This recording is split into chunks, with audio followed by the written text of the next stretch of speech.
안녕하세요. 15년 전에 있었던 일을 시작으로 천천히 제 이야기를 해보려고 합니다. 당시에 저는 노총각이었고 시골에서 농사를 짓고 있었는데 과일 농사는 너무 어려워서 채소 쪽을 주로 했습니다.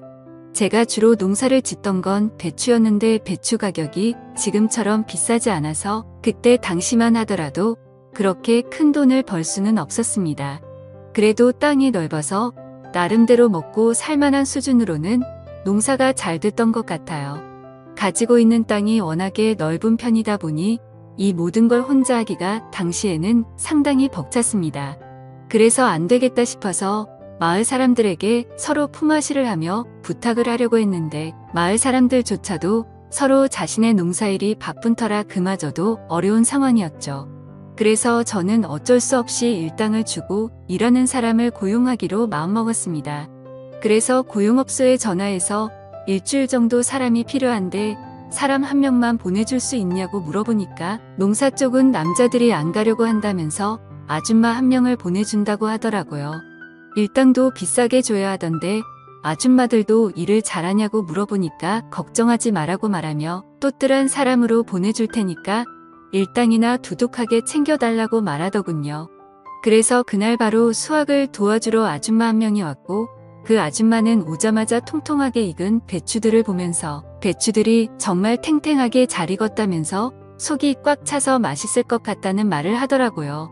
당연히 배추를 보면서 할 수 있는 이야기이지만 그동안 혼자 일했던 밭에서 낯선 아줌마가 저런 말을 하니까 뭔가 모르게 이상요릇한 느낌이 들기도 했습니다. 아무튼 아줌마는 저한테 뭐부터 해야 하냐고 물었고 우선 배추를 하나씩 따서 하트에 옮겨 담으면 된다고 했습니다. 배추 따는 방법은 제가 알려드린다고 말하며 아줌마 옆으로 가서 보여주니까 저에게 멋있다면서 쇠 팔뚝을 만지더라고요. 그러자 얼굴에 붉어지면서 그렇게 안 봤는데 정말 남자답다는 말을 하더라고요.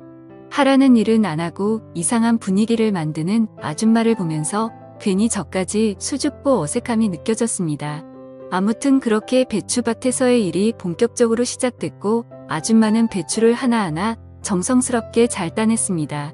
일하던 중 드디어 점심 먹을 시간이 돼서 중국집에서 시켜 먹겠다고 말하며 짜장면 짬뽕 중 뭐가 좋냐고 물어보니까 아줌마는 짬뽕이 좋다고 하더라고요. 그렇게 저희는 짬뽕 하나 짜장면 하나 시켜서 배추밭 근처에서 점심을 먹었는데 짬뽕이 너무 안 맵다면서 고추 있으면 좀 달라고 하더라고요. 저는 순간적으로 뜨끔했지만 한켠에 고추도 조금 기르고 있었기 때문에 하나 따서 줬는데 고추가 아주 큼직하게 좋다면서 제 눈을 똑바로 쳐다보면서 말하더라고요. 이 아줌마의 모든 행동과 말이 뭔가 좀 애매하게 다가오는 것 같았습니다. 우리가 평상시 쓰는 말이고 우리가 평상시 하는 행동 같았지만 저 아줌마가 하면 뭔가 다른 느낌을 준다고 해야 할까요? 타고난 은탕함이 있는 여자 같았습니다. 그러다 보니 괜히 별것도 아닌 것 가지고 이상하게 느끼기도 하고 기분이 야릇해지면서 어떨 때는 긴장돼서 땀까지 흘릴 정도였습니다. 그렇게 점심을 먹고 다시 일을 시작했는데 뜬금없이 아줌마가 저에게 휴대폰으로 드라마를 볼 수 없냐고 물어보더라고요. 저는 드라마를 안 보기 때문에 라디오가 없다고 대답하니까 일하는 건 좋은데 너무 심심하다며 뭐라도 들으면서 일하고 싶었는데 아쉽다고 말하더군요. 그러면서 저에게 말을 걸기 시작했습니다. 이야기하면서 일하면 더 시간이 잘 가지 않겠냐면서 그때부터 이것저것 물어보기 시작했습니다. 결혼은 하셨냐, 이 농사는 언제부터 시작했냐, 6시 내 고향에 출연해 봤냐 등 온갖 걸 다 물어보더라고요. 조금씩 대답을 해주니까 어느 순간부터 그 아줌마는 저에게 대답하기 곤란한 질문들까지 쏟아내기 시작했습니다. 왜 그 나이 되도록 결혼을 못했냐고 물어보는데 혹시 남자로서 문제가 있는 게 아니냐는 말까지 서슴없이 하더라고요. 저는 그래도 남자이고 제가 고용한 사람한테 이런 말까지 들어야 하나 싶어서 아줌마에게 화를 냈고 그러지 않아도 노력하는 중인데 기분 나쁘게 말하지 말라고 했습니다. 비록 농촌 가겠지라도 아무래도 슬슬 결혼은 해야 할 것 같다는 생각이 들어서 이곳저곳 수소문을 받지만 농촌으로 결혼을 오려는 여자는 없었다고 말했습니다. 아줌마는 저에게 요즘 여자들은 대부분 그렇다고 하지만 자기는 농촌으로 시집 오는 것도 나쁘지 않다고 생각한다며 자기도 농촌에 시집 왔지만 결혼에 실패하여 지금은 혼자라고 말하더군요. 그러면서 아줌마는 그런 외국인 아내랑 결혼할 생각은 안 해봤냐고 하며 요새 그게 대세라고 하더라고요. 지금은 국제 결혼이 조금 시들어지긴 했지만 그때 당시만 하더라도 국제 결혼이 정말 유행이었습니다.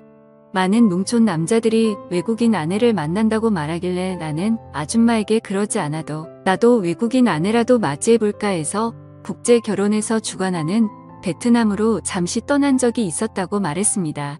그곳에 가서 정말 마음에 맞는 베트남 여자라도 만나서 결혼을 해야겠다고 생각했는데 제가 점 찍어놓은 베트남 여자를 같이 갔던 마을 노총각이 뺏어가듯 했다고 말하니 아줌마는 나에게 참 답답하다면서 용감한 자가 미인을 얻는 거 모르냐며 그때는 먼저 더 적극적으로 다가갔어야 한다고 말하는 겁니다. 그래서 저는 솔직히 여자들은 너무나 어려운 존재라고 말하며 농사일이나 해봤지 여자들에겐 어떻게 대해야 하는지 아무것도 모르겠다고 말하니까 아줌마가 갑자기 주위를 살피더니 그럼 어떻게 대해야 되는지 한번 몸소 가르쳐줘도 되겠냐고 하는 겁니다. 그래서 저는 그 모습에 놀라 대체 뭘 어떻게 하실 거냐고 하길래 아줌마는 제 어깨에 손을 올리고 제 주변을 돌더니 살금살금 다가와서 어느새 아줌마 얼굴이 제 얼굴과 맞닿으려는 그 순간이 되어버렸습니다. 저는 당황해서 눈을 감아버렸는데 아줌마가 어서 눈 뜨라며 저를 툭툭 치기 시작했고 깜짝 놀란 저와는 다르게 아줌마는 별것도 아닌 거에 왜 그러냐고 하더라고요. 여자를 안 만나본 티가 난다면서 이렇게 순둥이처럼 행동하면 여자들이 싫어한다는 조언을 해주더라고요. 그리고는 이내 아줌마가 자긴 어떻냐면서 이렇게 봐도 그쪽이랑 10살 정도밖에 차이 안 날 것 같다면서 자기는 충분히 저한테 시집와도 잘할 자신 있다고 하는데 저도 한참을 고민하게 되더라고요. 이걸 고민하는 제 모습을 보면서 스스로 자존심도 상하고 너무나도 짜증났습니다. 갑작스레 저한테 시집을 오겠다는 그녀의 말에 모든 게 다 빠르게 휘몰아치는 느낌이 들었거든요. 저는 그런 아줌마의 질문에 아무런 말도 제대로 하지 못했고 어느덧 오늘 일은 거의 마무리가 됐습니다. 아줌마는 저에게 내일은 다른 아줌마가 올 수도 있다고 말하며 일당을 받고 갔고 저는 집에 와서 자꾸만 그 아줌마 얼굴이 아른거리더군요. 그리고 왠지 모르게 다음 날도 그 아줌마가 왔으면 좋겠다고 생각을 했죠. 그리고 드디어 다음 날이 되었고 저는 어제 왔던 아줌마를 기다리고 있었는데 오늘은 그 아줌마가 아닌 다른 아줌마가 왔습니다. 이 아줌마는 정말 말없이 일만 열심히 하다가 갔고 다른 아줌마들도 그렇게 기억에 남는 분이 없었습니다. 그렇게 거의 일주일이라는 시간이 흘렀고 드디어 마지막 날이 됐습니다. 오늘은 정말 처음에 왔던 그 아줌마가 다시 오기만을 바랬는데 하늘이 제 기도를 들어주셨던 건지 정말 그 아줌마가 다시 나타났습니다. 그러면서 나에게 잘 있었냐고 말하며 우리는 신나게 농사일을 해나갔습니다. 곰곰이 생각해보니 저도 저 아줌마가 마음에 들었고 마지막 날이니까 기념이라고 제가 술도 한잔하자고 제안을 했습니다. 왜 그런 생각이 들었는지 모르겠지만 진짜 이 아줌마랑 평생 이렇게 일해도 재밌겠다는 생각이 들었어요.